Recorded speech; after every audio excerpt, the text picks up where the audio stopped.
Peoples party के खिलाफ propaganda जारी। हुक्मरानों की तमाम चालें धरी रह जाएंगी। ओछे हथकंडों के बावजूद लॉन्ग मार्च होकर रहेगा।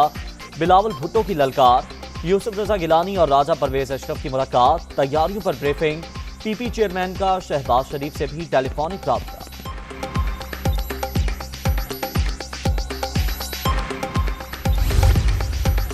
खान साहब, हमें आपसे कोई खतरा नहीं। आपको पहले कुछ समझा, ना ही अब समझते हैं।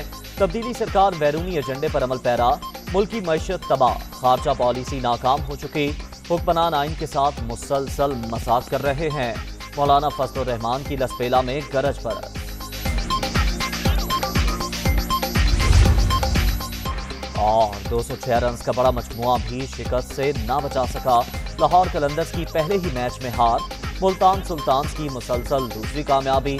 फतह 5 विकेटों से नाम की। आज के दूसरे मैच में कराची किंग्स और कोयटा ग्लैडिएटर्स आमने सामने।